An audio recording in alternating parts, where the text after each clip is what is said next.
앞에 인호가 앉아 있는데도 문희가 이불 속에서 제 손을 가만히 잡는 겁니다. 전 놀라서 쳐다봤는데 문희는 아무렇지 않은 듯 TV만 보는 척 하는 거예요.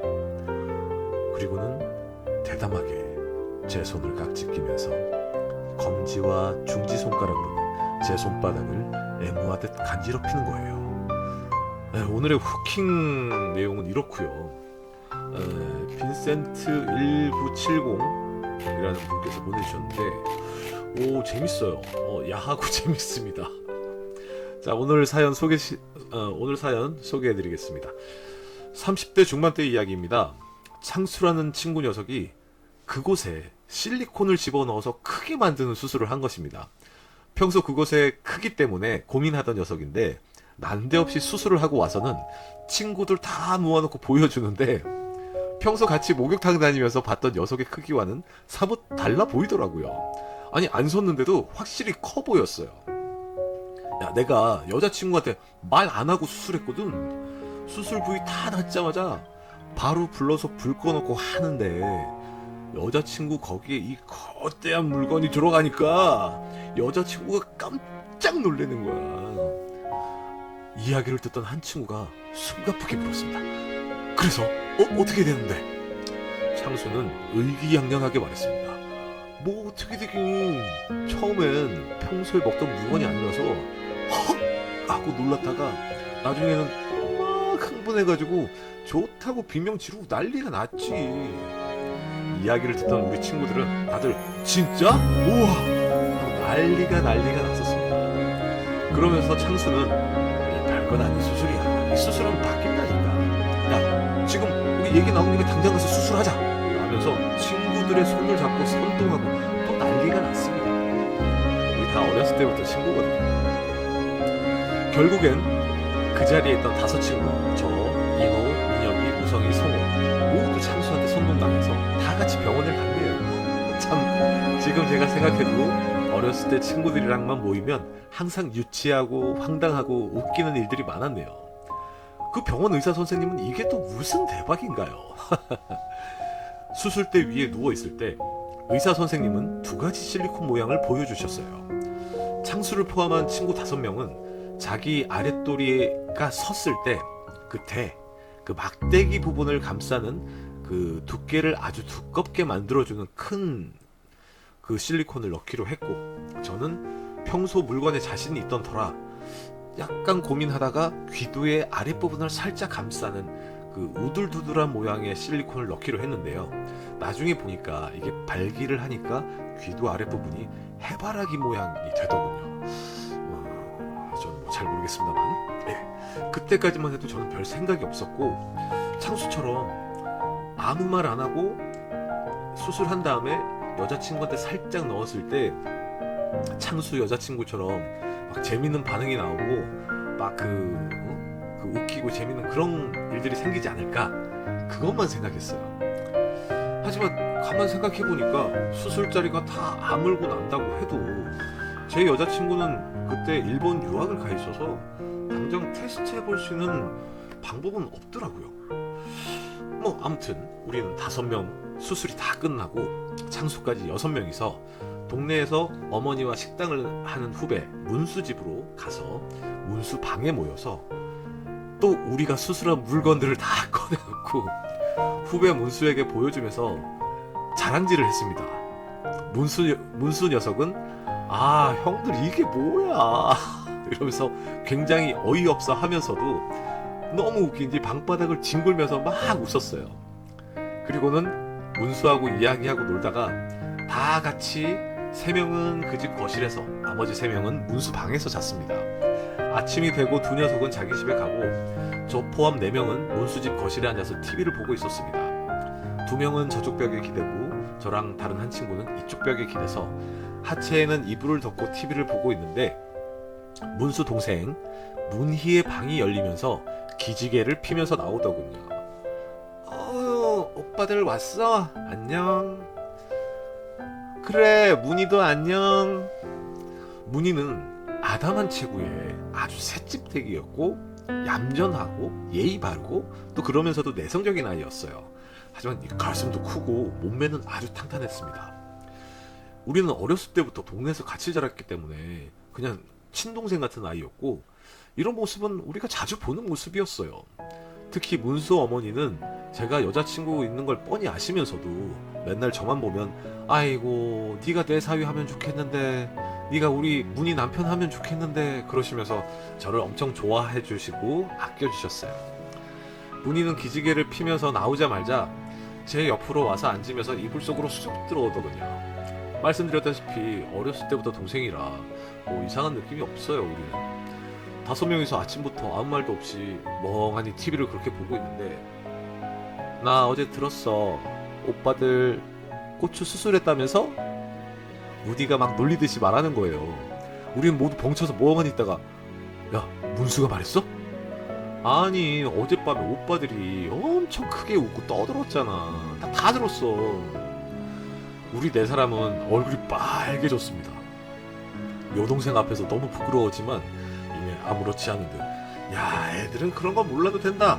이놈, 오빠들 나도 이제 22살이야. 알 거 다 안다고. 아, 귀엽다. 우리는 최대한 모르는 척, 아무것도 아닌 척 했습니다. 그리고 왜 그랬는지 모르겠는데 저랑 인호는 그 뒤로 열흘을 넘게 문수집에서 잤어요. 뭐하는 사람들인지. 그때 인호랑 저는 같은 회사에 다니다가 상사가 부당하게 인호를 괴롭히는 걸 보고 제가 인호 편을 들어주고 상사랑 싸우다가 열받아서 같이 그만두고 같이 쉬고 있었거든요. 아, 친구 맞네요.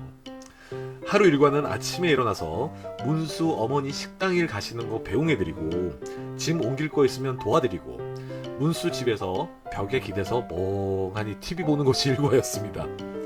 아무튼 수술한 지 11일째가 되었고, 그날도 여느 때처럼 벽에 기대서 이불을 덮고 TV를 보고 있었는데, 문희가 또 여느 때처럼 기지개를 피면서 오빠들 안녕 하고 방에서 나오고 제 옆에 같이 이불 덮고 벽에 기대서 TV를 보고 있었는데, 그랬는데 문희가 갑자기 이불 속에서 제 손을 가만히 잡는 겁니다.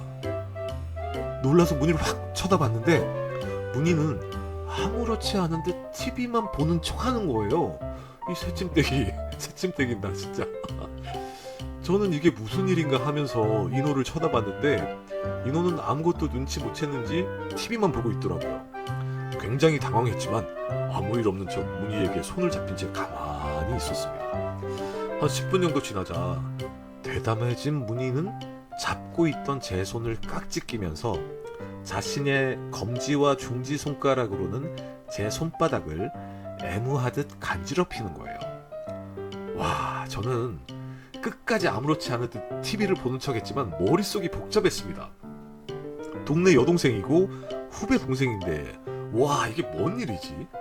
그런데 그때쯤 제 아랫도리가 마구마구 부풀어 오르는 겁니다. 수술 자국이 다 낫지 않아서 아플까봐 심장이 철렁했는데 하나도 안 아프더군요.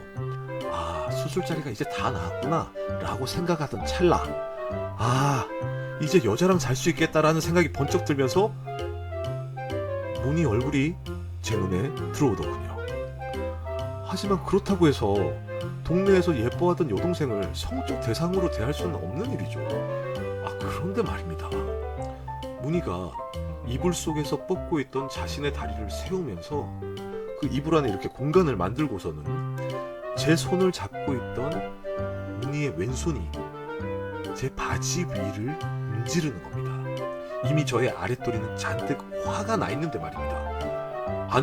앞에는 인호가 앉아있고 옆에는 아무렇지 않은 척 문희가 그 조그맣고 귀여운 왼손으로 제 바지 위를 문지르고 있는데, 이 상황이 갑자기 너무 흥분되는 거예요. 저도 모르게 제 바지 위를 문지르고 있던 문희의 왼손을 제 추리닝 바지 안에, 아니 그보다 더 안에 팬티 안으로 문희의 손을 넣어줬습니다. 그러면서 슬쩍 문희의 얼굴을 봤는데 문희는 그냥 TV 보는 척 아무렇지 않은 척 하면서 제 물건을 만지작거리더군요. 그러다가 수술한 실리콘 부분, 제가 넣은 실리콘은 발기하면 해바라기 모양으로 잔뜩 커지는 거라 문희가 거기를 처음 만질 때는 흠칫 놀라는 느낌이 살짝 들었어요. 하지만 이내 탐색하듯 제 실리콘 주변을 만지더니 살짝 움켜잡고는 위아래로 움직여주고 계속 탐색을 하더라고요. 와, 그때 그 설렘과 그 흥분되는 쾌감은 어떻게 설명드릴까요? 전 아직도 떨려요. 야, 이거 저도 떨리는데요. 상상만 해도. 그때 갑자기 인호가 벌떡 일어나더라고요. 문희도 저도 몸이 갑자기 딱 굳었죠. 인호는 그냥 화장실을 가더군요. 인호가 화장실 문을 닫자마자 문희가 제 눈치를 한번 쓱 보고는 제 팬티 속을 들치면서 제 물건을 살펴보더라고요. 와, 오빠 되게 크다. 그런데 이런 수술을 하니까 내가 안 보고 만지고 있는데 너무 굵게 느껴지는 거야. 문희 깜짝 놀랐어 하면서 문희가 놀란 표정과 귀여운 표정을 짓는데 이게 너무 귀엽더라고요. 그리고 이 새침대기에 얌전하던 문희가 내가 남자 만나는 것도 한 번도 못 봤던 이 문희가 남자에 대해서 잘 아는 듯이 말해서 조금 의아하달까 놀랐달까 좀 이상한 기분이었습니다. 문희는 자기 얼굴을 제 소중이에 거의 닿을 듯 말 듯 가깝게 대고서는 계속 신기한 듯 보더라고요. 그리고는 제 눈을 보면서 다 나았지? 라고 물어봐서 아마도 그런 것 같아 라고 대답했습니다. 그때 물 내리는 소리가 나고 우리는 후다닥 아무 일 없는 듯이 다시 이불을 덮고 TV를 보는 척 했습니다. 인호는 또 반대편 벽에 앉아서 TV를 봤고요. 문희는 이불 속 뻗고 있던 자신의 다리를 다시 세우더니 제 오른손을 끌고 가서 자신의 치마 속 팬티 안으로 넣어주더라고요. 그냥 거의 20년을 가깝게 되게 귀엽게만 보던 여동생이 너무 과감하게 그러니까 저는 정신이 하나도 없으면서 그냥 홀리듯이 그녀의 콧구멍 주변을 제 오른손으로 살살 만져주었습니다. 문희는 아까처럼 제 팬티 안으로 손을 넣고 제 속조기를 만져주었고요. 여자친구에게 잠시 미안한 생각도 들었었지만 그때는 정신이 분산될 틈이 없었어요. 그저 문희의 몸이 궁금해서 욕망이 차오를 뿐이었습니다. 저는 중고등학생 때 친구들과 야동 몇 번 본 것밖에는 없었지만요. 이상하게도 첫 경험을 할 때부터 를 잘했어요. 동네에서는 저는 친구들 사이에서 그 기술의 선생님이었습니다. 제가 만들어내서 이름 붙인 기술도 4개나 있었으니까요. 문희는 아마도 그런 저의 이야기를 들었을지도 모릅니다. 이런저런 생각을 하면서 문희의 그곳을 저의 오른손으로 계속 문질러 주었고 문희의 몸에 아주 미세한 그 반응을 보면서 저는 빠르게 했다가 느리게 했다가 속도를 조절해 주었습니다. 일정 속도를 유지하면서 여자의 그 을 만져줬을 때 그것을 더 좋아하는 사람들이 많거든요. 만져주면서 어떤 속도를 이렇게 그 빠르게나 느리게나 해줘 보면 여자가 좋아하는 속도가 있습니다. 저는 문희가 좋아하는 속도를 찾았고 문희가 좋아하는 속도에 맞춰서 문희의 그곳을 계속해서 만져주었습니다. 문희는 아무 생각 없이 TV 보는 척은 했지만 얼굴이 점점 귀엽게 빨개지면서 흥분하는 모습들이 보였고 를 맞이는 손길도 점점 빠르고 거칠어졌습니다. 인호는 이리 누웠다 저리 누웠다 자세를 바꾸면서 TV를 보고 있었고 앞에 앉아 있는 인호 모르게 우리는 점점 깊은 흥분의 도가니로 빠져들었습니다. 그러다가 인호가 갑자기 벌떡 일어나면서 배고파. 니네 뭐 먹을래? 치킨 사올까? 우리 이제 소주 마셔도 되지 않냐? 문희도 오랜만에 오빠들이랑 소주 한잔 할까? 그러는 거예요. 이때다 싶었는지 문희가 오빠 좋아. 문희 치킨 좋아해. 사줘. 아니 사와 라고 말하면서 인호를 보내려고 했습니다. 인호는 저에게 야 같이 갔다 오자 했지만 저는 나 몸 안 좋아. 너 혼자 좀 갔다 와라 하면서 누가 봐도 엄살 부리는 가짜 기침을 하자 인호는 귀찮다는 듯이 혼자 갔다 온다며 나갔습니다. 서 있는 인호와 이야기하는 동안도 저의 손도 문희의 손도 서로 상대방의 그곳을 만지는 것을 잠시도 멈추지 않았습니다. 인호가 문을 닫고 계단을 내려가는 소리가 나자마자 문희는 치마 속 팬티를 벗으면서 제 위에 올라탔고 저에게 마구 키스를 퍼부었습니다. 아, 참 젊을 때네요. 그렇죠, 급하죠, 젊을 때. 오, 저도 키스 엄청 잘하거든요. 그런데 문희가 하는 키스가 예사롭지 않았습니다. 굉장했어요. 그리고 문희는 제 바지를 거칠게 벗기면서 제 물건을 해주는데, 오 마이 갓, 이건 일본 야동도 아니고 서양 야동 배우들이 하는 뭔가 강력한 느낌이었는데, 처음에 이 순간 해주다가 문희의 침이 잔뜩 묻은 저의 그것을 문희가 손으로 잡고 위아래로 거칠게 몇 번 막 움직이더니 높은 곳에서 침을 쭉 내려서 뱉고는 또 만지고 으로 해주고 또 침을 쭉 뱉고, 와, 정말 정신없더군요. 저도 꽤 잘하지만 이렇게 기술이 좋은 여자는 처음 봤어요. 또 조그맣고 얌전하고 귀엽기만 하던 동생이, 아니, 내 친동생 같은 동생이 잠자리에서 이런다고요? 상상을 할 수 없었습니다. 와, 아무튼 우리는 30분 정도 안에 끝내야 했습니다. 인호가 치킨을 사서 돌아올 거니까요. 저의 몸이 문희의 몸과 합쳐졌을 때 문희는 온몸을 떨면서 좋아했고 전율하더군요. 오빠 거 너무 커, 너무 좋아, 끝내줘. 예, 마지막에는 제가 인호 올 때 다 된 것 같은데 우리 빨리 끝내야 할 것 같아 라고 내가 말하니까 문희는 나 오늘 화장 안 했으니까 얼굴 해줘 라고 해서 저는 더 흥분해 버렸어요. 문희가 원하는 대로 문희의 얼굴에 저의 체액을 완전히 다 짜주었고, 문희는 또 야동 배우들처럼 자기 얼굴에 묻은 저의 체액들을 손가락으로 살짝 만지면서 혀로 맛을 보더군요. 오빠 거 맛있다 하고 문희가 귀엽게 웃더니 옷을 챙겨서 씻으러 갔고, 저는 얼른 저의 그곳을 휴지로 닦고는 창문을 열고 방향제를 뿌리고 환풍기 틀고 막 뛰어다녔습니다. 인호가 들어와서 닭 냄새 말고 병원 냄새를 맡을까 봐서요. 똑똑한데. 그날 우리는 즐겁게 술을 마셨고, 문수랑 문수 어머니가 일 끝나고 돌아오셨을 때는 제가 회를 시켜서 또 다 같이 즐겁게 술을 마셨어요. 그리고 다들 잠들었을 때 저는 문희의 문자를 받고 문희 방으로 갔고, 우리는 몇 시간 동안 했던 것 같습니다. 둘 다 기술이 너무 좋으니까 서로 엄청 흥분했는데도 소리를 안 내고 하려니까 너무 힘들었어요. 그 밤에도 우리는 기가 막히게 하고, 저는 문희 방에서 문희를 꼭 안고 잠시 1시간 정도 잤다가 거실로 나와서 잤습니다. 모두가 깨기 전에. 그 뒤로는 우리는 서로의 집이 비어있는 시간을 골라서 데이트, 아니 섹스만을 했었고, 놀고만 있는 저의 모습을 보다 못한 저희 부모님들이 일본에 유학가 있는 여자친구를 따라서 저보고도 유학을 가라고 하시면서 학비 지원을 해주신다고 해서 저도 유학 가면서 문희와 헤어지게 됐습니다. 서로가 좋아하는 마음이 없었냐고요? 아니요. 당연히 저도 문희도 서로에게 끌리는 감정이 강하게 들었지만, 제가 일본행을 결정한 것은 여자친구나 부모님 때문이 아니라 제 미래를 위해서 저의 시간을 투자해야겠다는 생각이 들었었기 때문입니다.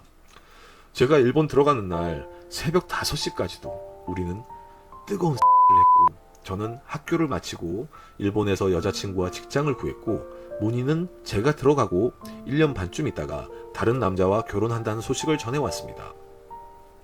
문희는 자신의 결혼식에 제가 와주기를 원했고, 우리는 문희의 결혼식 전날 만나서 문희의 결혼식 날 새벽 5시까지 뜨거운 를 하고, 마지막에는 10분을 넘게 진한 작별 키스를 하고 헤어졌습니다.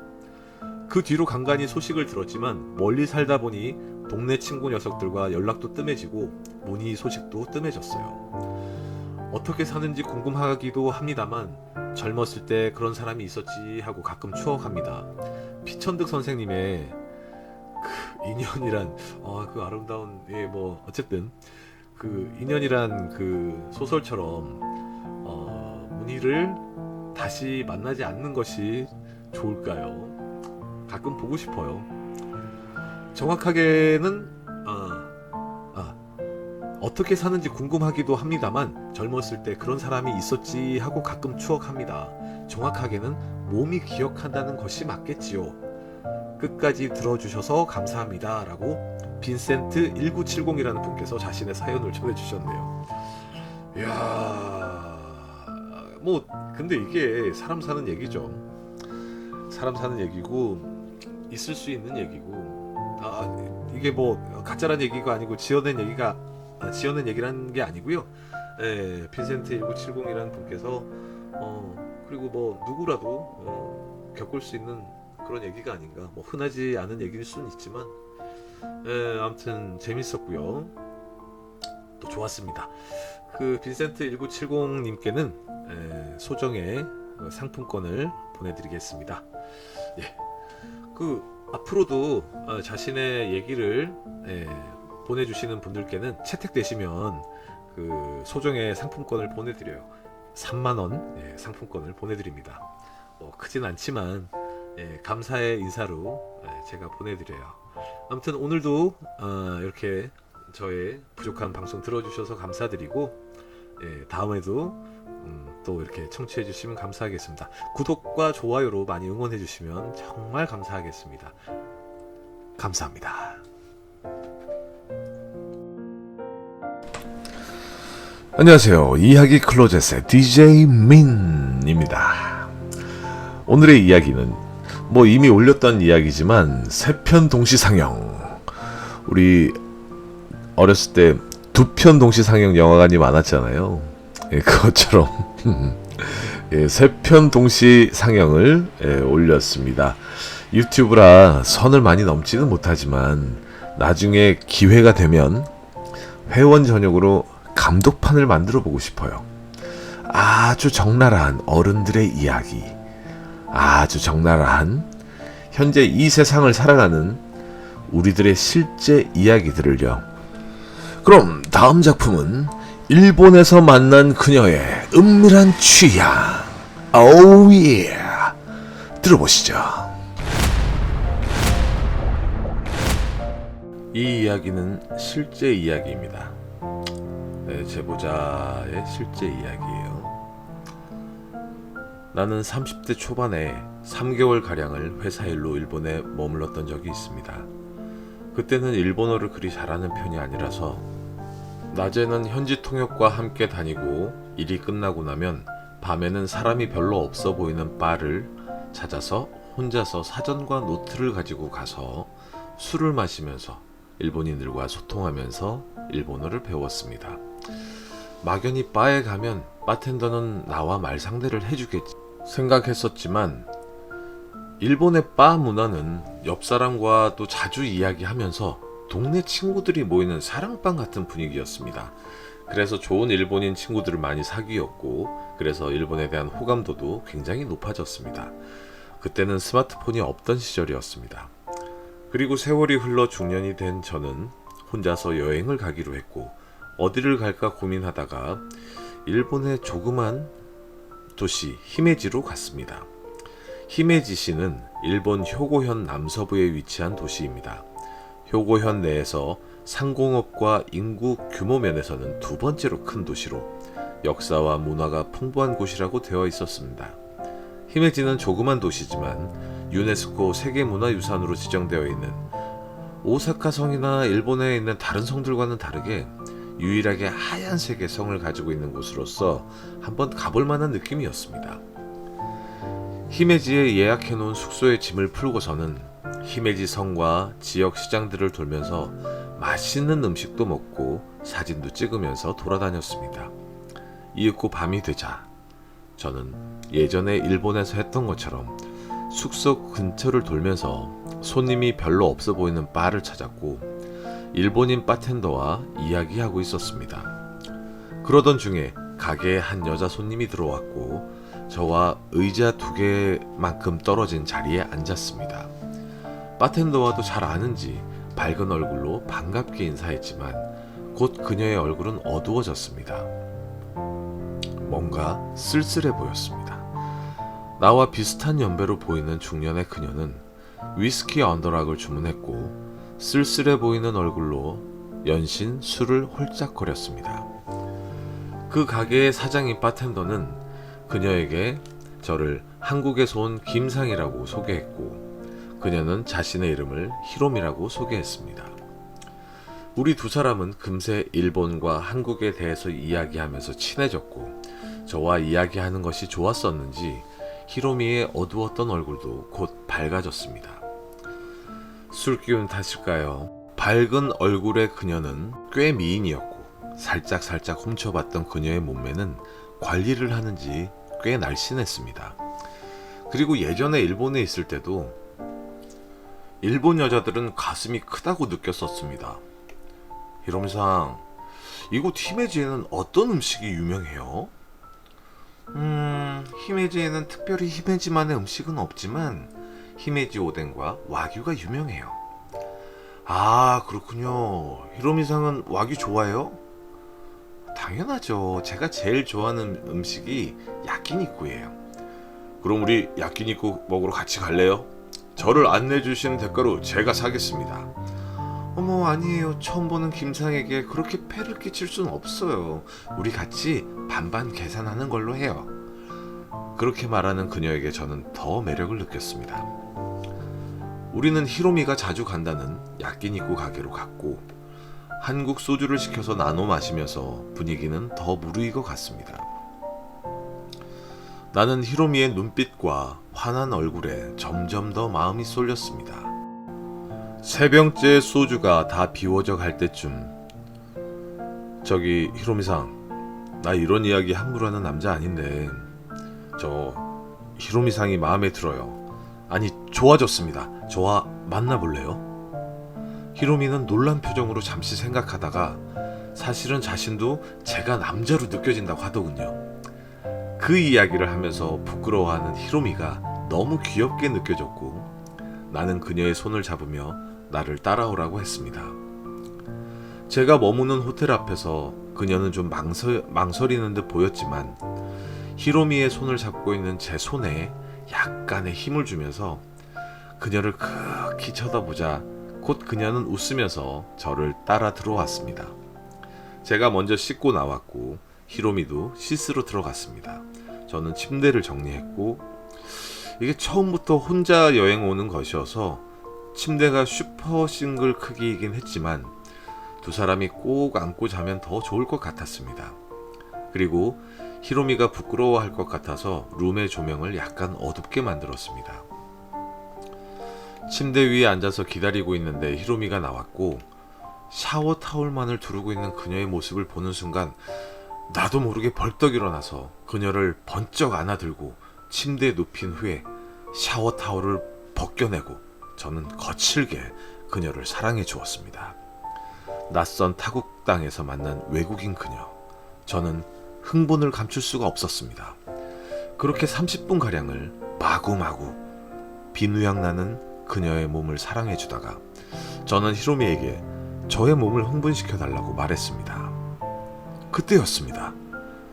그렇게 좋다고 하던 히로미가 아무 말 없이 저의 눈을 계속 쳐다만 보는 겁니다. 그러다가 싫어 라고 말했습니다. 그녀의 눈빛과 그녀의 말투, 이것은 굉장히 이상한 느낌이었습니다. 그리고 그녀의 대답에는 다른 의미가 있는 것 같았습니다. 저는 이게 뭐지? 라고 생각하면서 히로미의 눈을 계속 쳐다봤습니다. 그러다가 해줘 라고 하니까 히로미는 아까보다 더 이상 야릇한 눈빛으로 저를 바라보다가 다시 싫어 라고 하는 것입니다. 순간 저는 누군가 뒤통수를 딱 때리는 느낌이 들었습니다.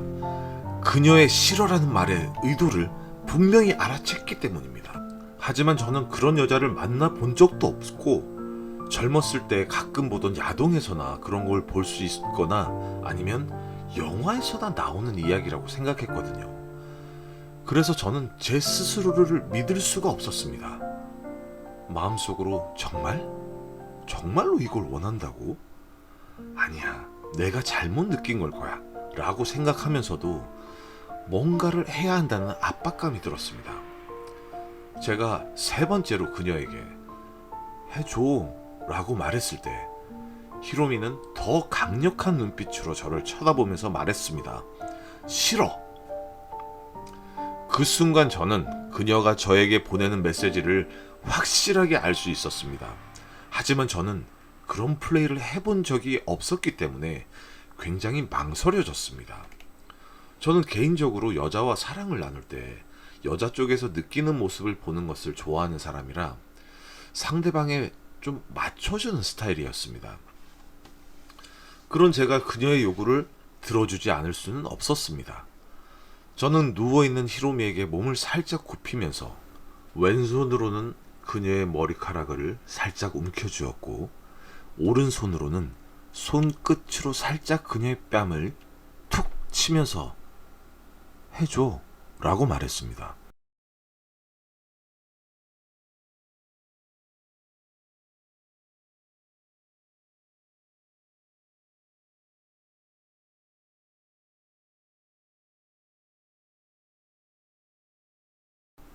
저는 그녀가 원하는 것을 알고서도 세게는 때릴 수가 없었거든요.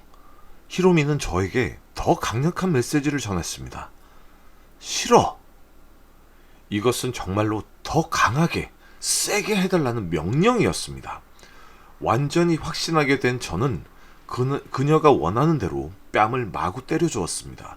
하지만 분명히 상처가 나지 않고 너무 아프지 않게끔 굉장히 신경을 썼습니다.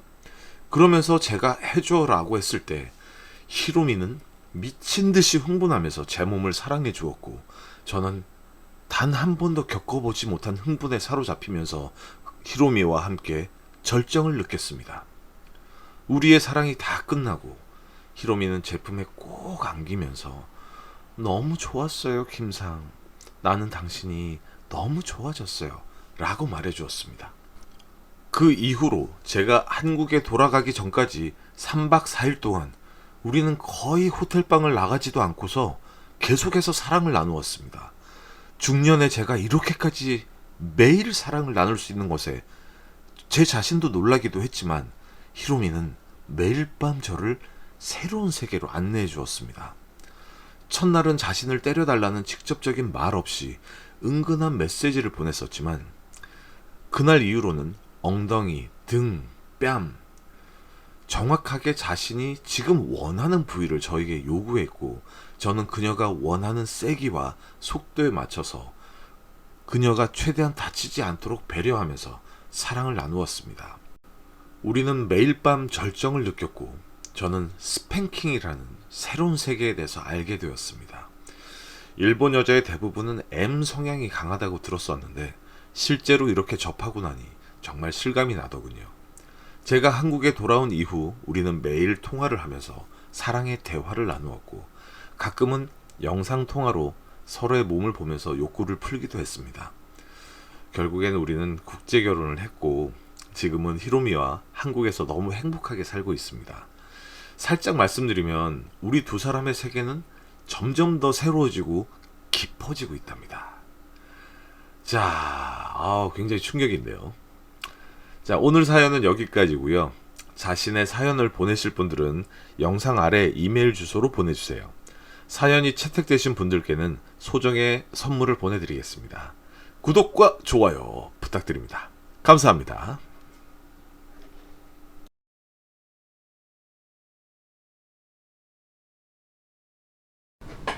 네, DJ 민입니다.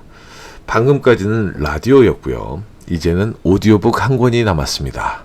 자, 오늘 세편동시 상영 즐기시고요. 그냥 틀어놓고 잔잔하게 일하시면서 쉬시면서 들으세요. 다시 피는 봄. 한도영은 기차 창밖으로 펼쳐지는 바다를 바라보며 깊은 숨을 내쉬었다. 서울에서 4시간을 달려온 기차는 마침내 그의 고향역에 도착했다. 65세 나이에 다시 돌아온 이곳은 40년 전 그가 떠날 때와는 너무나 달랐다.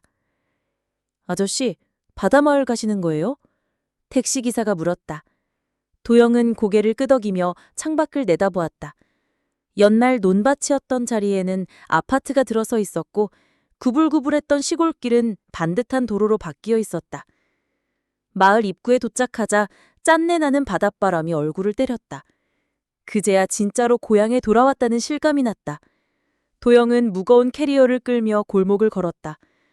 어린 시절 뛰어다니던 그 길이었지만 낡은 집들 사이사이로 빈 터들이 보였다. 어? 이 사람이 누구야? 뒤에서 들려온 목소리에 도영이 돌아보았다. 박춘배였다. 머리는 새하얗게 새었지만 여전히 환한 미소를 짓고 있었다.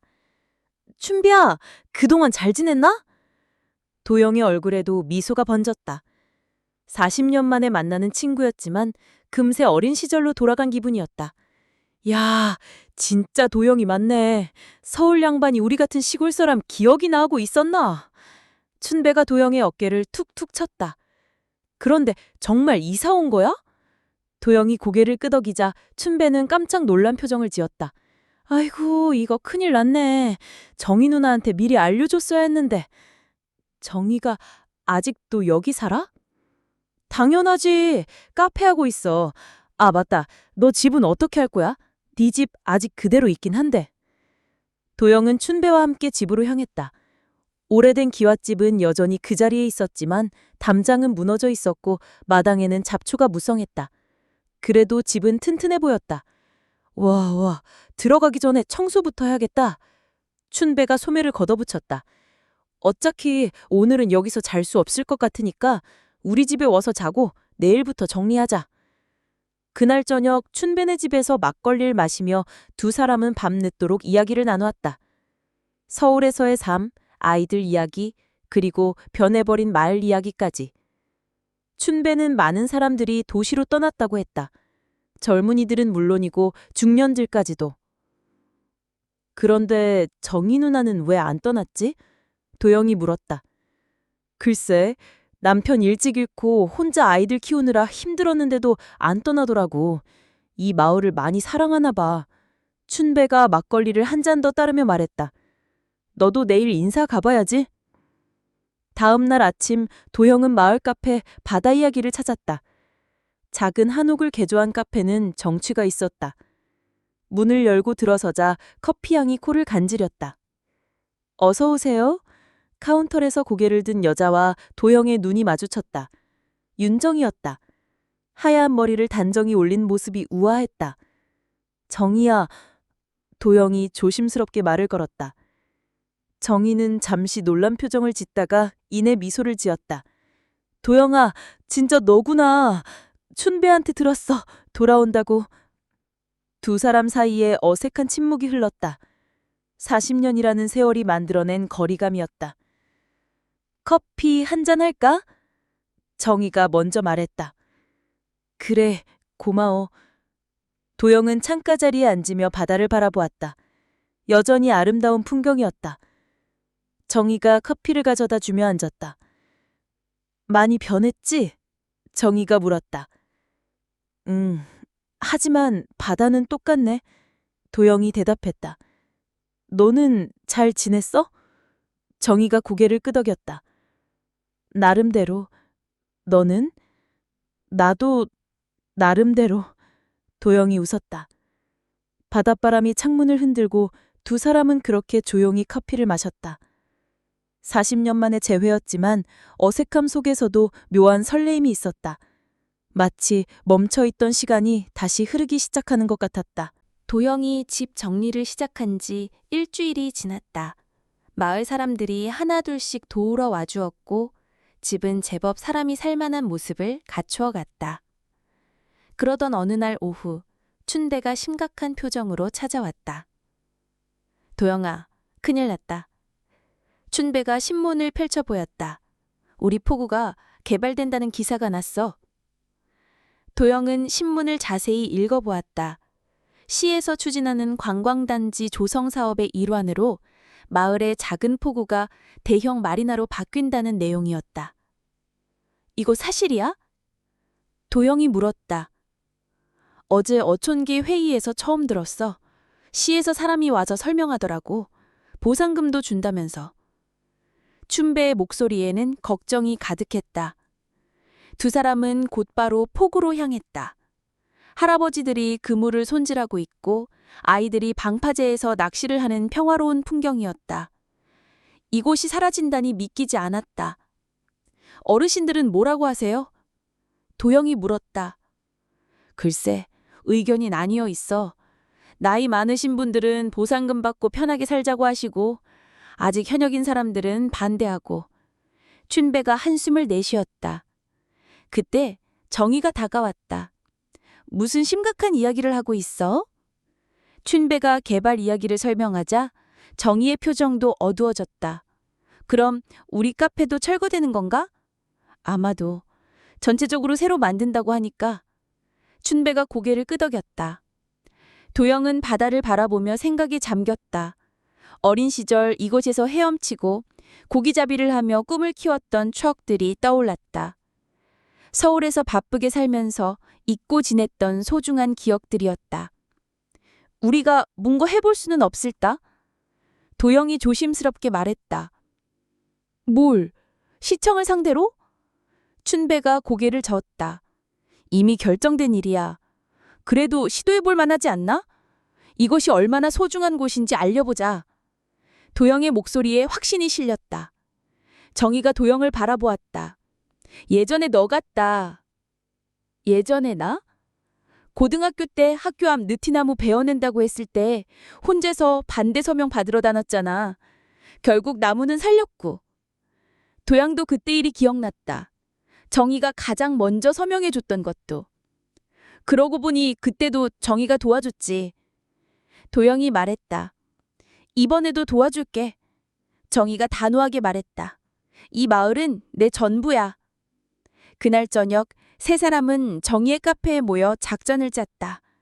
우선 마을 사람들의 의견을 정확히 파악하고 포구의 역사와 가치를 정리해서 시에 건의서를 내기로 했다. 그런데 개발업체 사람들이 벌써 마을에 와서 주민들 만나고 있다더라.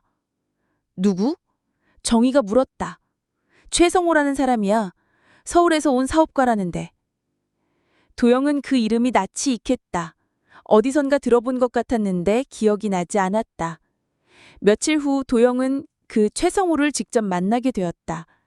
마을 이장집에서 주민설명회가 열렸는데 정장을 말끔히 차려입은 중년 남성이 화려한 조감도를 펼쳐놓고 설명하고 있었다. 이곳이 관광지로 개발되면 일자리도 늘고 소득도 증대됩니다. 무엇보다 여러분들의 재산 가치가 크게 상승할 것입니다. 주민들 중 일부는 고개를 끄덕였지만 어르신들의 표정은 복잡했다. 그런데 우리 같은 늙은이들은 어디 가서 살라는 거요?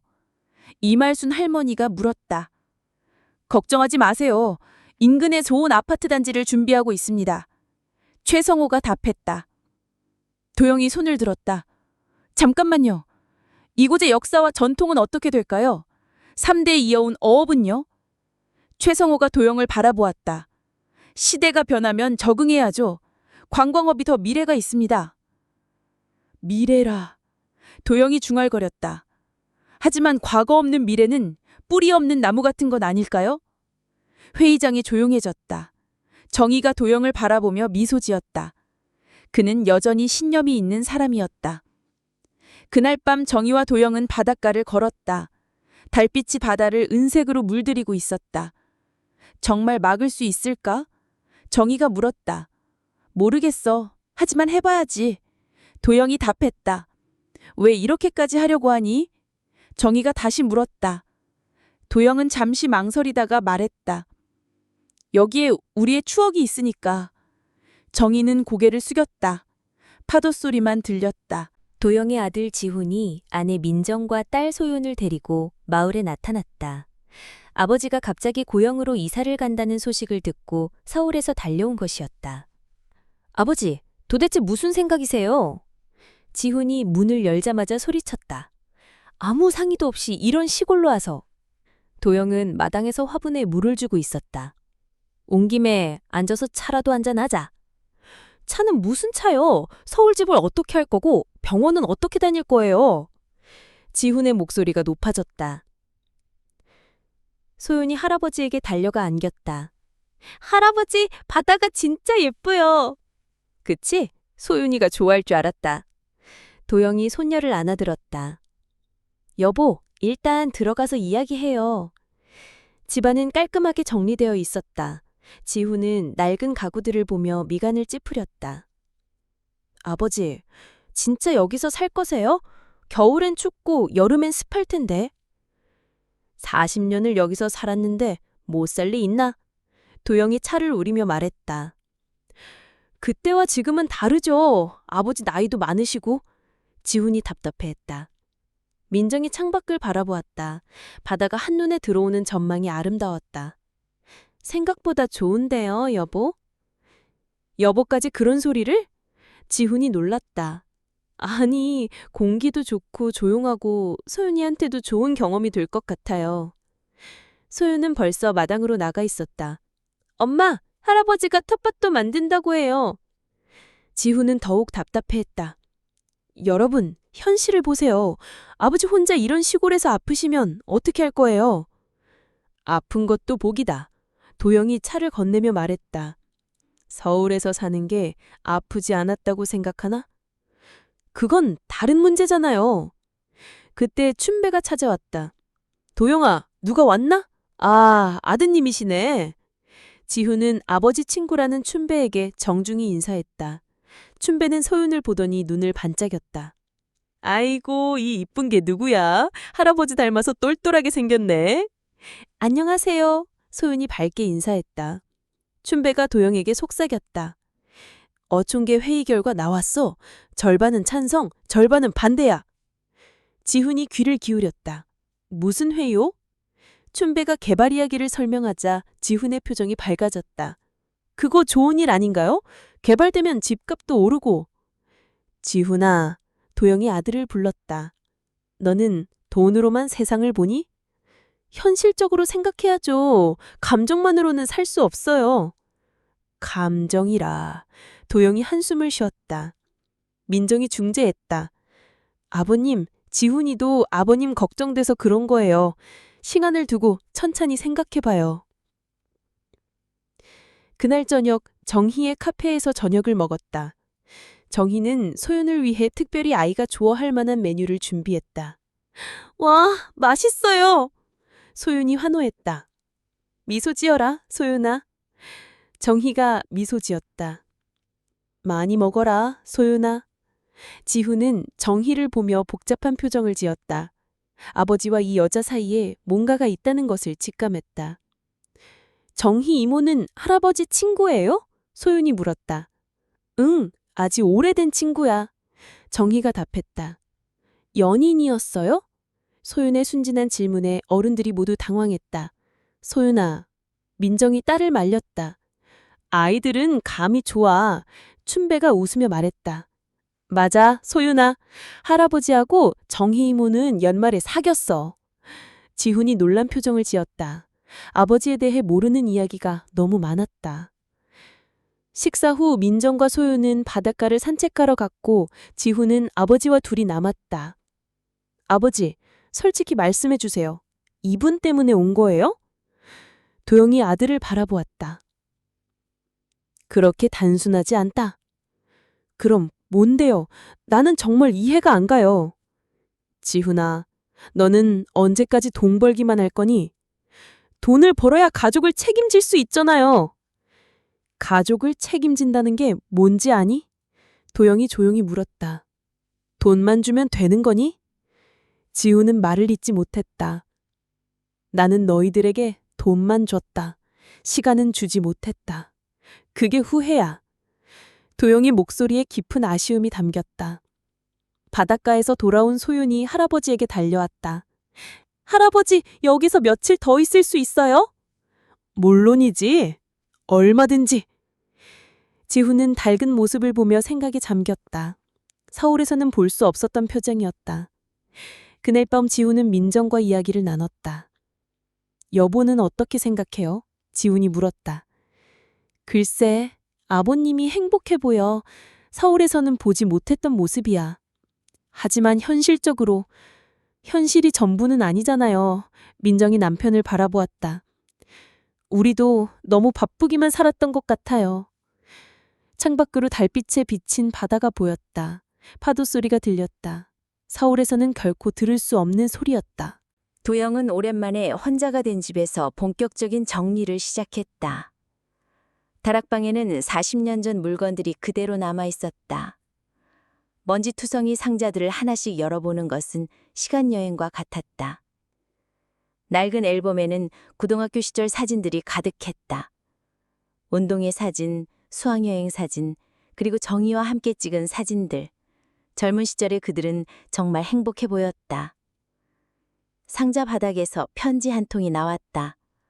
누렇게 바랜 편지지에는 정희의 글씨가 적혀 있었다. 도용의 손이 떨렸다. 편지를 조심스럽게 펼쳤다. 도용아, 이 편지를 쓰는 게 얼마나 힘든지 몰라. 네가 서울로 떠난다는 소식을 들었어.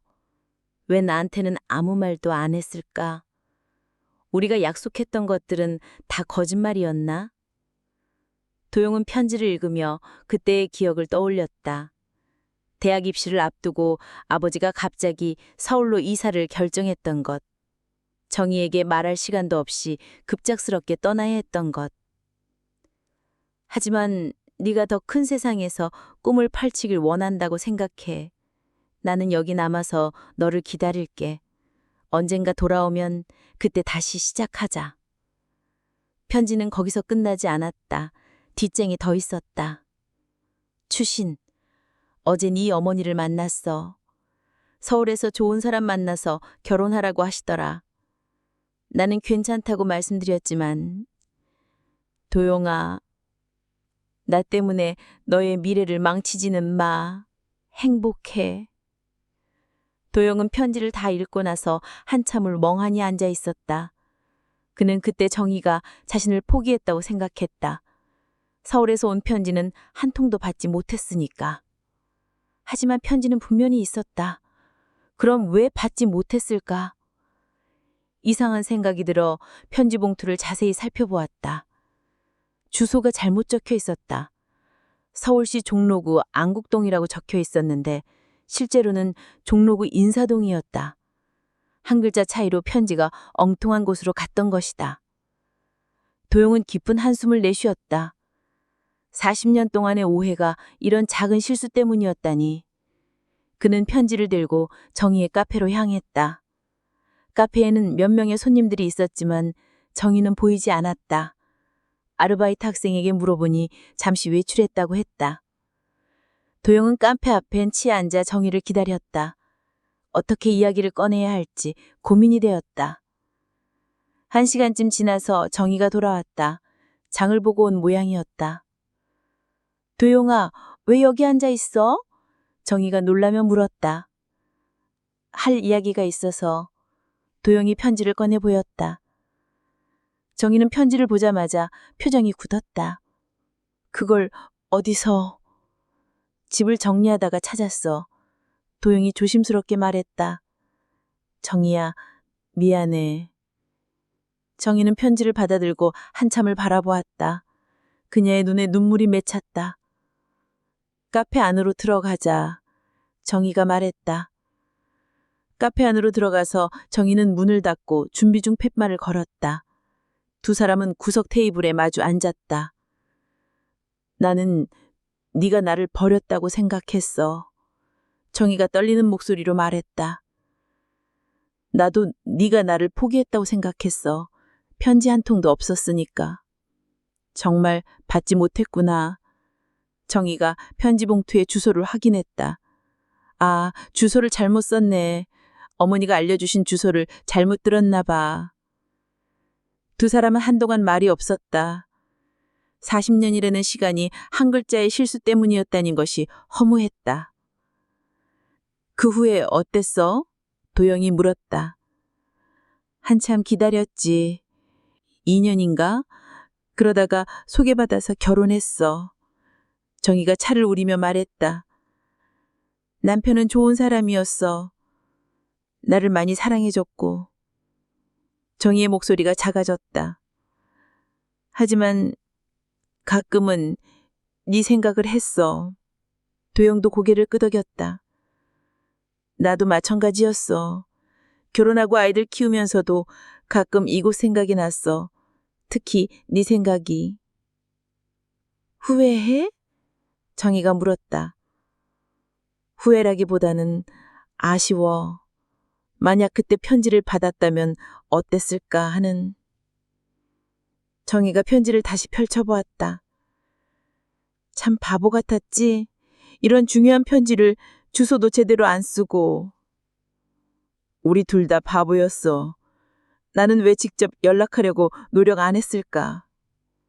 바깥에서 바람이 불어 카페 간판이 흔들렸다. 두 사람은 창밖을 바라보았다. 도영아, 정희가 조용히 말했다.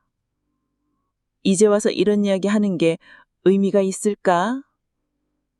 모르겠어. 하지만 진실은 알아야 하지 않을까? 그럼 이제 어떻게 할 거야? 우리? 도영은 대답하지 못했다. 정말로 어떻게 해야 할지 확신이 서지 않았다. 그날 저녁 도영은 혼자 바닷가를 걸었다. 파도가 밀려왔다 물러갔다를 반복했다. 마치 세월처럼. 춘배가 나타났다. 왜 이렇게 심각해 보여? 도영이 편지 이야기를 했다. 춘배는 듣고 나서 고개를 저었다.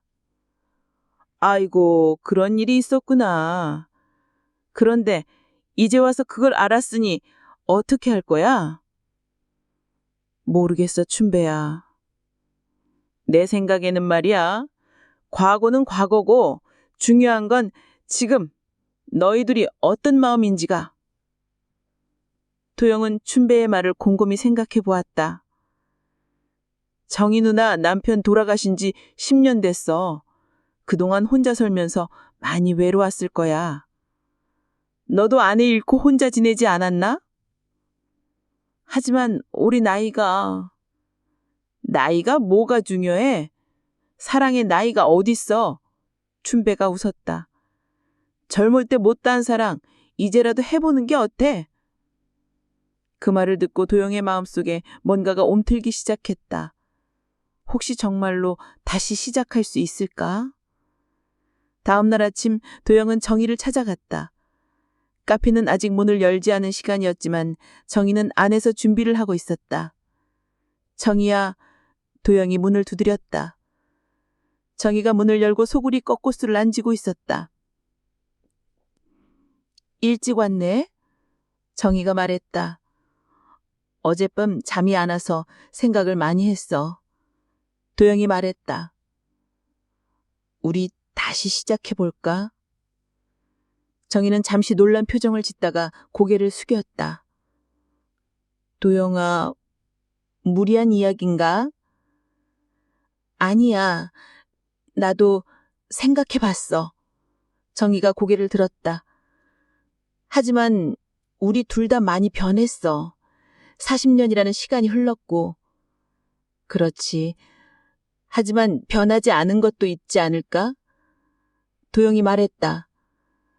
너를 보고 있으면 아직도 가슴이 뛰어. 정희의 뺨이 살짝 붉어졌다. 정말? 정말이야. 두 사람은 서로를 바라보며 미소했다. 40년 전의 그 설레임이 다시 시작되는 순간이었다. 태풍 경보가 발령되었다. 기상청에서는 이번 태풍이 매우 강력할 것이라고 예보했다. 마을 사람들은 서둘러 태풍 대비에 나섰다. 도영은 집 주변의 화분들을 안으로 옮기고 창문에 테이프를 붙였다. 정희는 카페의 간판을 떼어내고 창문을 판자로 막았다. 도영아, 혼자 있지 말고 우리 집으로 와. 춘배가 제안했다. 고마워. 하지만 괜찮아. 집도 튼튼하고. 그래도 걱정인데. 그때 정희가 나타났다. 도영아, 나도 춘배 말에 동감이야. 태풍의 생각보다 셀 것 같아. 결국 도형은 두 사람의 권유에 못 이겨 춘배네 집으로 피신했다. 마을의 다른 독거노인들도 모두 안전한 곳으로 대피했다. 밤이 되자 바람이 거세게 불기 시작했다. 창문이 덜컥덜컥 소리를 내고 지붕 위로 뭔가가 굴러다니는 소리가 들렸다. 이거 보통이 아니네. 춘배가 창밖을 내다보며 말했다. 정희는 라디오를 틀었다. 아나운서의 목소리가 긴장되어 있었다. 현재 풍속이 초속 40m를 넘어서고 있습니다. 절대 외출을 삼가하시기 바랍니다. 새벽 2시경 바람이 절정에 달했다. 집이 통째로 흔들리는 것 같았다. 그때 큰 소리가 들렸다. 뭐지? 도영이 일어났다. 춘배가 조심스럽게 창문을 열어보았다. 아이고, 큰일 났다. 포구 쪽에서 불빛이 보여. 세 사람은 우비를 입고 밖으로 나갔다. 바람 때문에 똑바로 걸을 수도 없었지만 포구까지 가봐야 했다. 포구는 엉망이었다. 작은 어선 몇 척이 뒤엉켜 있었고 방파제 일부가 무너져 내렸다. 어선들이 서로 부딪히며 삐걱거리는 소리가 들렸다. 배들을 빼내야 해. 춘배가 소리쳤다. 지금은 너무 위험해. 정희가 말렸다. 하지만 이미 몇 명의 어부들이 나와서 배를 구하려고 노력하고 있었다. 이말순 할머니의 아들인 박수철도 그중 하나였다. 수철아, 위험해. 정희가 소리쳤다. 어머니 배를 그냥 둘 수는 없어요. 박수철이 대답했다. 도영도 더 이상 가만히 있을 수 없었다. 나도 도와줄게. 도영아, 그 찹가 너무 위험해. 괜찮아, 조심할게. 도영은 다른 사람들과 함께 밧줄을 던져 배를 안전한 곳으로 끌어내기 시작했다. 파도가 계속 덮쳐왔지만 포기할 수 없었다. 1시간쯤 지나 겨우 배 몇 척을 구해냈다. 하지만 그 과정에서 방파제 끝부분이 더 크게 무너졌다. 이제 그만 들어가자! 춘배가 소리쳤다. 모두들 안전한 곳으로 대피했다. 온몸이 물에 젖었지만 그래도 배들을 구했다는 안도감이 있었다. 다음 날 아침, 태풍이 지나간 후의 마을은 처참했다. 나무들이 뿌리채 뽑혔고 지붕이 날아간 집들이 곳곳에 있었다. 무엇보다 폭우의 피해가 심각했다. 마을 사람들이 하나둘씩 모여들었다. 모두들 망연자실한 표정이었다. 이거 복구하는데 돈이 얼마나 들까? 누군가 중얼거렸다. 시에서 지원해 줄까? 다른 사람이 물었다. 그때 최성호가 나타났다. 그는 포구를 둘러보더니 고개를 저었다. 이참에 개발하는 게 낫지 않겠습니까? 어차피 복구비도 많이 들 텐데. 마을 사람들이 웅성거렸다. 일리가 있는 말이었다. 복구비는 우리가 부담하겠습니다. 대신 개발 계획에 동의해 주시면요. 도영이 나섰다. 잠깐만요. 성급하게 결정할 일이 아니지 않습니까? 그럼 어떻게 하시겠어요? 이 상태로 두실 건가요? 우리가 직접 복구하면 됩니다. 혼자서요? 최성호가 비웃었다. 현실을 보세요. 그때 지훈이 나타났다. 태풍 소식을 듣고 서울에서 달려온 것이었다. 아버지, 지훈입니다. 괜찮으세요? 응, 괜찮다. 도영이 답했다. 지훈은 폭우의 참상을 보고 깜짝 놀랐다. 이거 피해가 심각하네요. 최성호가 지훈에게 접근했다. 아드님이세요? 현명하시네요. 아버님을 설득해서 개발에 동의하도록 해주세요. 지훈은 복잡한 표정을 지었다. 현실적으로 생각하면 개발이 맞는 것 같았다. 아버지, 이분 말씀도 일리가 있는 것 같은데요? 지훈이 조심스럽게 말했다. 도영은 아들을 바라보았다. 실망스러웠다. 너도 그렇게 생각하니? 현실적으로 봐서요. 복구하는데 돈도 많이 들고. 돈이 전부니? 도영의 목소리가 높아졌다. 아버지와 아들이 대립하는 상황에서 정의가 나섰다. 잠깐, 모두들 진정해요. 지금은 서로 싸울 때가 아니에요. 이말순 할머니가 지팡이를 짚고 앞으로 나왔다. 내가 한 말씀 드리겠습니다. 할머니의 목소리에는 위엄이 있었다. 이 폭우는 우리 조상들이 3대에 걸쳐 일구어온 터전입니다. 태풍 한 번 났다고 포기할 수는 없어요. 할머니 말씀이 맞아요. 정희가 동조했다. 우리 힘으로 복구할 수 있어요. 어떻게요? 쾌성호가 물었다.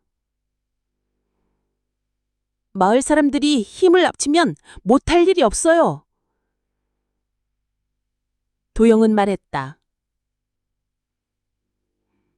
지우는 아버지와 마을 사람들의 결이 찬 모습을 보며 뭔가를 느꼈다.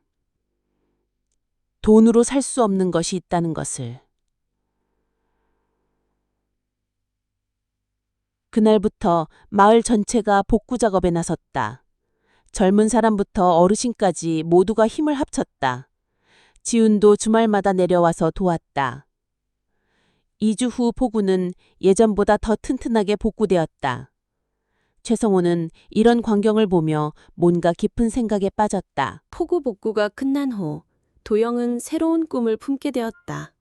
마을의 아이들에게 바다와 어업을 가르치는 작은 학교를 만들고 싶었다. 요즘 아이들은 바다를 두려워하고 어업에 대해서도 전혀 모르고 있었다. 바다 학교라 좋은 아이디어네. 춘배가 도영의 계획을 듣고 고개를 끄덕였다. 그런데 아이들이 올까? 와야지. 방학 때라도 와서 바바르 들으면 배우 좋을 텐데. 정희도 이 계획에 관심을 보였다. 나도 도와줄까? 아이들 간식이나 준비해주고. 정말? 그럼 정말 고마울 텐데. 두 사람의 협력이 시작되었다. 도영은 낡은 창고를 교실로 개조하기 시작했고 정희는 아이들을 위한 프로그램을 계획했다. 지훈이 주말에 내려와서 이 광경을 보고 놀랐다. 아버지, 정말 학교를 만들 거예요? 응, 작은 학교지만. 허가는 받았어요? 허가까지는 그냥 체험 프로그램 정도로 생각하면 돼. 지우는 걱정이 되었다. 아버지가 선생님 경험이 있으세요? 없지. 하지만 바다에서 평생 산 경험이 있잖아. 소윤이 할아버지 옆에서 열심히 돕고 있었다. 할아버지, 저도 첫 번째 학생이에요? 그럼 소윤이가 1호 학생이야. 일주일 후 바다 학교 간판이 걸렸다. 소박하지만 정성이 들어간 간판이었다. 정희는 카페에서 홍보 전단지를 만들어 배포했다. 첫 번째 수업날, 마을의 아이들이 하나 둘씩 모여들었다. 소윤을 포함해서 총 7명의 아이들이었다. 안녕하세요, 여러분. 나는 한도영 할아버지예요. 오늘부터 우리가 함께 바다에 대해서 배워볼 거예요. 아이들이 신기한 듯 도영을 바라보았다. 첫 번째로 바다가 왜 중요한지 아는 사람. 한 아이가 손을 들었다. 물고기가 사니까요. 맞아요. 또 소금을 만들 수 있어요. 그것도 맞고 바다는 우리에게 많은 것을 줍니다. 음식도 주고 일자리도 주고 아름다운 풍경도 보여주죠. 도영은 아이들을 바닷가로 데리고 갔다. 직접 바다를 보며 설명하는 것이 더 효과적이었다. 저기 보이는 배들은 뭐 하는 배일까요? 고기잡이 배요! 아이들이 대답했다. 맞아요. 우리 마을 사람들이 타는 배예요. 서윤아, 할아버지랑 저 배에 한번 타보고 싶어? 네! 서윤이 눈이 반짝였다. 춘배가 작은 배를 준비해줬다. 아이들은 인생에서 처음으로 어선을 타보았다. 처음엔 무서워했지만 금세 신나했다. 할아버지, 이거 재밌어요! 한 아이가 소리쳤다. 바다에서 보는 우리 마을이 어때? 와, 완전 달라 보여요. 정희는 부두에서 아이들을 위해 따뜻한 차를 준비하고 있었다. 아이들이 배에서 내리자 정희가 차를 나눠주었다. 정희 할머니, 고마워요. 아이들이 인사했다. 천만에요. 많이 마셔요. 그날 오후 수업에서 도영은 아이들에게 그물 뜨는 법을 가르쳤다. 간단한 그물이었지만 아이들은 집중해서 배웠다. 이렇게 해서 물고기를 잡는 거예요? 한 아이가 물었다. 맞아요. 우리 조상들이 수백 년 동안 이런 방법으로 바다에서 살아왔어요. 수업이 끝난 후 아이들의 부모님들이 하나둘씩 찾아왔다. 아이들이 너무 즐거워해서 궁금해진 것이었다. 선생님, 우리 아이가 집에 와서 바다 이야기만 해요. 한 엄마가 말했다. 그래요? 다행이네요. 다음 주에도 할 건가요? 네, 계속 할 예정이에요. 소문이 나면서 다른 마을에서도 아이들이 오기 시작했다. 한 달 후에는 20명이 넘는 아이들이 바다 학교에 다니고 있었다. 지훈은 아버지의 변화를 보며 놀랐다. 아이들을 가르치는 아버지는 정말 행복해 보였다. 아버지, 정말 천직을 찾으신 것 같아요. 그런가? 나도 이렇게 보람을 느껴본 적이 오래간만이야. 아이들도 아버지를 정말 좋아해요. 정희도 바다학교에서 큰 역할을 하고 있었다. 아이들의 간식을 준비하고 안전을 챙기고 때로는 부모님들의 상담도 해주었다. 정희야, 정말 고마워. 너 없으면 이런 일을 시작지도 못했을 거야. 무슨 소리야. 나도 즐거워. 아이들 보고 있으면 내가 다시 젊어지는 기분이야. 어느 날 오후 최성호가 바다학교를 찾아왔다. 아이들이 수업하는 모습을 한참 지켜보더니 도영에게 다가왔다. 신기하네요. 아이들이 정말 좋아하는군요. 네, 다행인 것 같아요. 저도 어릴 때 바닷가에서 살았어요. 부산 앞바다였는데 아버지가 어부셨죠. 도영이 놀란 표정을 지었다. 그랬군요. 개발 일을 하다 보니까 그런 추억들을 잊고 살았어요. 하지만 여기 와서 보니까 생각나더라고요. 그럼 개발 계획 취소하겠습니다. 최성우가 단호하게 말했다. 이런 곳은 그대로 보존되어야 합니다. 도영은 깜짝 놀랐다. 정말요? 네, 대신 바다학교를 지원하고 싶어요. 시설도 더 좋게 만들고 프로그램도 확대할 수 있게요. 그날 저녁, 마을에서는 작은 축제가 벌어졌다. 개발 계획이 취소되었다는 소식에 모든 사람들이 기뻐했다. 정희와 도영은 바닷가를 걸으며 이야기를 나누었다. 정말 꿈만 같아. 정희가 말했다. 우리가 해냈네. 앞으로도 계속 함께 할 수 있을까? 정희가 조심스럽게 물었다. 도영이 정희의 손을 잡았다. 당연하지. 이제 시작인걸. 바다 위로 별들이 떠올랐다. 두 사람은 손을 잡고 걸었다. 봄이 찾아왔다. 마을에서는 1년에 한 번 열리는 바다축제를 준비하고 있었다. 올해는 특별히 바다학교 개교 기념과 포구복구 완료를 축하하는 의미도 담겨 있었다. 도영은 아침부터 바쁘게 움직이고 있었다. 바다학교 아이들이 축제에서 발표할 공연을 준비해야 했다. 할아버지, 정말 우리가 무대에서 발표해요? 소윤이 설레는 목소리로 물었다. 그럼 그동안 배운 것들을 사람들에게 보여주는 거야. 아이들은 한 달 동안 준비한 바다 이야기 연극을 발표할 예정이었다. 어촌의 역사와 바다의 소중함을 담은 내용이었다. 정희는 축제 음식 준비로 분주했다. 마을 아주머니들과 함께 전통 음식들을 만들고 있었다. 정이야, 너무 무리하지 마. 도영이 걱정스럽게 말했다. 괜찮아. 1년에 한 번 있는 축제인데 이 정도는 해야지. 축제 전날 지훈 가족이 서울에서 내려왔다. 이번에는 민정의 부모님도 함께였다. 아버님, 시골이 이렇게 좋은지 몰랐어요. 민정의 어머니가 감탄했다. 공기도 좋고 사람들도 정말 친절하시네요. 민정의 아버지도 만족스러워했다. 소유는 할아버지와 할머니들을 마을 곳곳으로 안내했다. 여기가 할아버지 바다학교예요. 저 건물이 정희 할머니 카페고요. 가족들이 바다학교를 둘러보며 놀라워했다.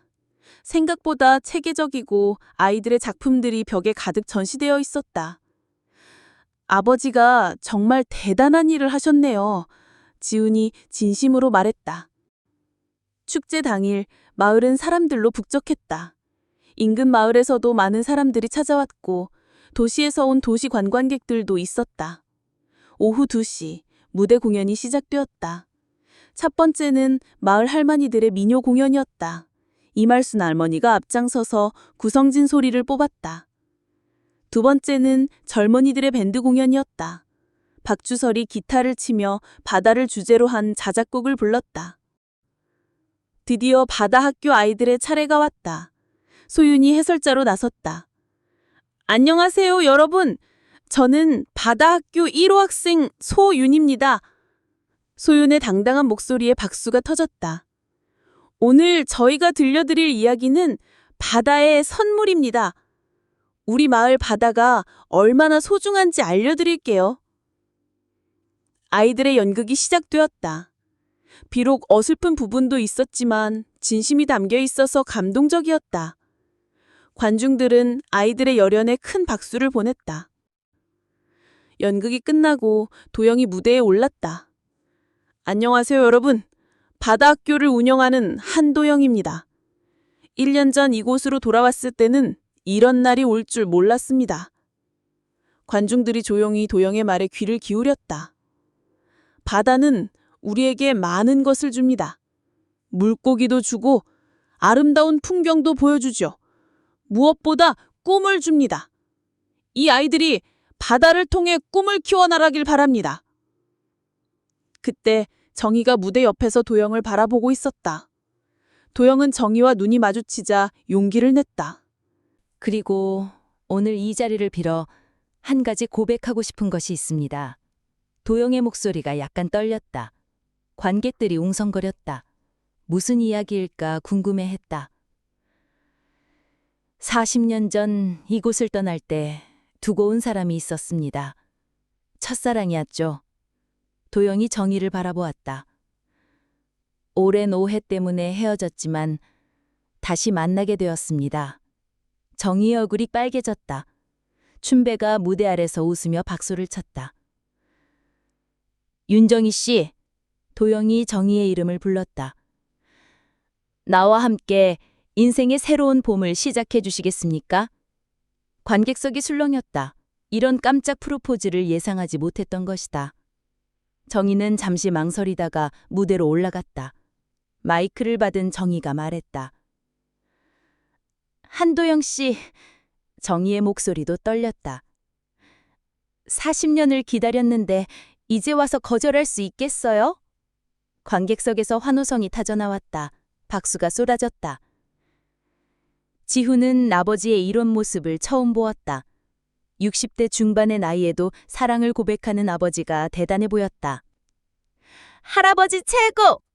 소윤이 무대 위로 뛰어올라 두 사람을 안았다. 그날 저녁 축제는 더욱 흥겨워졌다. 도영과 정희의 늦은 사랑 이야기가 마을의 새로운 전설이 되었다. 바닷가에서 불꽃 요리가 시작되었다.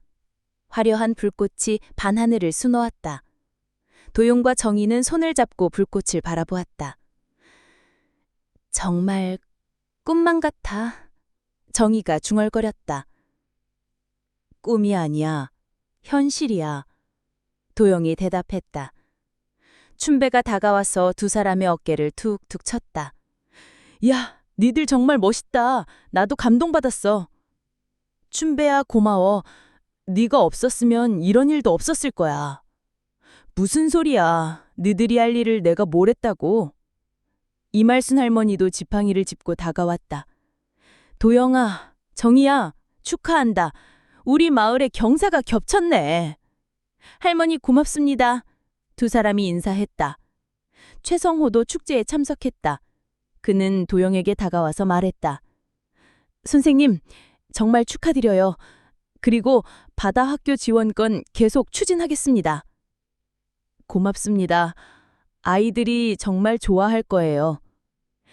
저도 어릴 때 꿈을 다시 찾은 기분이에요. 지훈은 가족들과 함께 불꽃놀이를 도고 있었다. 소윤이 아빠에게 물었다. 아빠, 우리도 여기서 살 수 없어요? 왜? 여기가 좋아? 네, 바다도 있고 할아버지도 있고 친구들도 많이 생겼어요. 민정이 남편을 바라보았다. 생각해 볼 만하지 않아? 지훈은 고민에 빠졌다. 정말로 이곳에서 새로운 삶을 시작할 수 있을까? 불꽃놀이가 끝나고 사람들이 하나둘씩 집으로 돌아갔다. 하지만 축제의 여운은 오래도록 남아 있었다.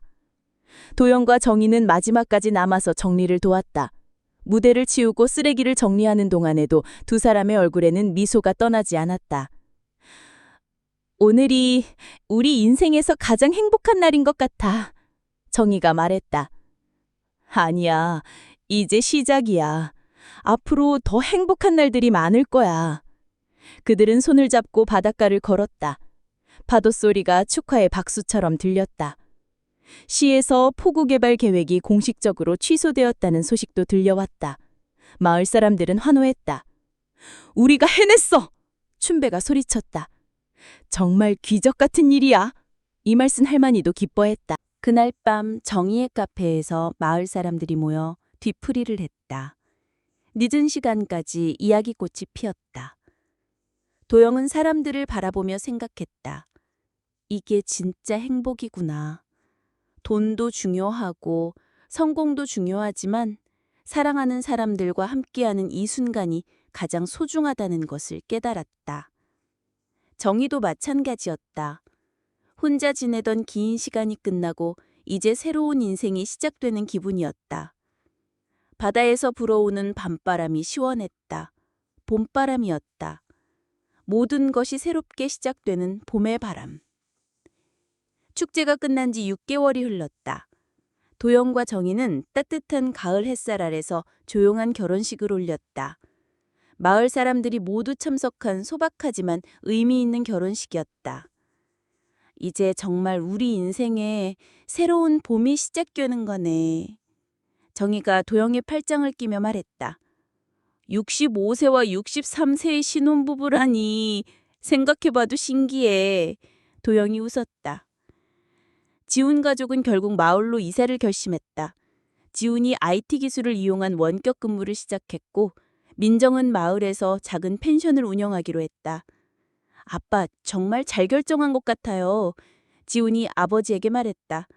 소윤이도 너무 좋아하고 저도 이곳에서 새로운 꿈을 찾은 것 같아요. 소윤은 이제 바다학교의 당당한 조교가 되어 새로운 친구들을 가르치고 있었다. 할아버지, 오늘 새로운 친구들이 금을 뜨는 걸 정말 어려워해요. 소윤이 보고했다. 그럼 소윤이가 천천히 가르쳐줘. 처음엔 다 어려운 거야. 바다학교는 이제 전국적으로 유명해졌다. TV에서도 소개되고 교육부에서도 관심을 보였다. 하지만 도영은 초심을 잃지 않고 아이들 한 명 한 명에게 정성을 다했다. 정희의 카페도 번창했다. 바다학교를 견학온 사람들과 마을을 찾는 관광객들이 늘어나면서 자연스럽게 손님이 많아졌다. 하지만 정희는 여전히 마을 사람들을 위한 소박한 카페의 정신을 유지했다. 최성호는 약속대로 바다학교 지원을 계속했다. 새로운 교실도 만들어주고 교육 기자재도 지원했다. 그리고 자신도 가끔 마을에 내려와서 아이들에게 경영에 대해 가르쳤다. 선생님 덕분에 저도 어릴 때 꿈을 되찾았어요. 이제는 개발보다는 보존이 더 중요하다는 것을 알겠어요. 춘배는 여전히 어촌계장으로서 마을 일에 앞장서고 있었다. 그리고 도영과 정희의 절친한 친구로서 두 사람의 사랑을 지켜보는 것이 가장 큰 즐거움이었다. 너희들 보고 있으면 나도 마음이 따뜻해진다. 정말 동화 같은 사랑 이야기야. 이말순 할머니는 80세가 다 되어가는 나이에도 여전히 마을의 터줏대감 역할을 하고 있었다. 바다학교에서는 아이들에게 마을의 역사를 들려주는 특별 강사였다. 우리 마을이 이렇게 유명해질 줄 누가 알았겠어. 할머니가 뿌듯해했다. 도영이와 정희가 정말 좋은 일을 했어. 어느 일요일 오후 온 가족이 바닷가에 모였다. 도영과 정희, 지훈과 민정, 그리고 소윤까지 3대가 함께 바다를 바라보며 앉아 있었다. 할아버지! 왜, 소윤아? 저도 할아버지처럼 살고 싶어요. 할아버지처럼? 네, 자신이 좋아하는 일을 하면서 사랑하는 사람들과 함께 사는 거요. 도영은 손녀의 말에 가슴이 뭉클했다.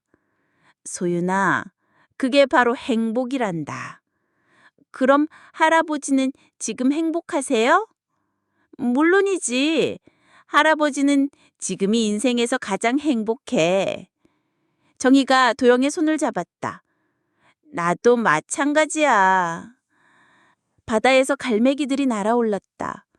하얀 갈매기들이 파란 하늘을 배경으로 자유롭게 날고 있었다. 저 갈매기들도 행복해 보여. 소윤이 말했다. 그럼 자유롭게 날고 있으니까. 도영이 답했다. 지우는 이런 평화로운 시간이 얼마나 소중한지 깨달았다. 서울에서 바쁘게 살 때는 몰랐던 것이었다. 아무지, 정말 고마워요. 뭐가? 이런 삶이 있다는 것을 가르쳐 주셔서요. 너도 이제 알겠구나. 민정은 펜션 운용을 통해 많은 사람들을 만나면서 새로운 보람을 찾고 있었다. 도시에서 온 손님들이 이 마을에서 휴식을 찾아가는 모습을 보며 뿌듯함을 느꼈다. 해가 서쪽으로 기울어지기 시작했다. 바다가 황금빛으로 물들었다. 우리 집으로 가서 저녁 먹을까? 정희가 제안했다. 좋아요! 수윤이 가장 먼저 대답했다. 5명이 손을 잡고 집으로 향했다. 골목을 걸으며 이웃들과 인사를 나누었다. 모두가 가족처럼 친근했다. 저녁 식사 후 소유는 할아버지에게 바다학교에서 그린 그림을 보여주었다. 바다와 배와 갈매기가 그려진 그림이었다. 할아버지, 이거 선물이에요. 고마워, 소윤아. 정말 잘 그렸네. 그림 제목은 다시 피는 봄이에요. 도영과 정희는 서로를 바라보며 미소 지었다. 그날 밤 두 사람은 다시 바닷가를 걸었다. 결혼 후에도 이 산책은 계속되고 있었다. 도영아, 우리 정말 행복하지? 당연하지. 이제 봄이 왔잖아. 40년 늦은 봄이지만 늦었다고 봄이 아닌 건 아니야. 오히려 더 소중한 봄인 것 같아. 바다 위로 달이 떠올랐다. 은색 달빛이 바다를 비추고 있었다. 파도가 밀려왔다 물러가면서 영원히 계속될 것 같았다. 마치 그들의 사랑처럼. 마을 곳곳에서는 새로운 꽃들이 피고 있었다. 계절은 다시 봄을 향해 돌아가고 있었다. 바다학교 교실 창가에는 아이들이 심은 꽃들이 피어나고 있었다. 작지만 예쁜 꽃들이었다. 도영과 정희는 그 꽃들을 바라보며 생각했다. 인생의 봄은 한 번만 오는 것이 아니라는 것을, 언제든지 새롭게 시작할 수 있다는 것을. 그들의 사랑 이야기는 마을의 전설이 되었다. 그리고 앞으로도 계속 이어질 것이다. 바닷바람이 불어와 두 사람의 머리카락을 흔들었다. 따뜻한 봄바람이었다. 다시 피는 봄이구나. 정희가 중얼거렸다. 맞아, 우리의 봄이야. 그들은 손을 잡고 집으로 향했다. 내일도, 모레도, 그리고 앞으로도 함께 걸을 길이 기다리고 있었다. 마을은 고요했지만 희망으로 가득했다. 바다는 여전히 파도를 보내고 있었고 별들은 하늘에서 내려다보고 있었다. 모든 것이 아름다웠고 새로웠다. 다시 피는 봄처럼.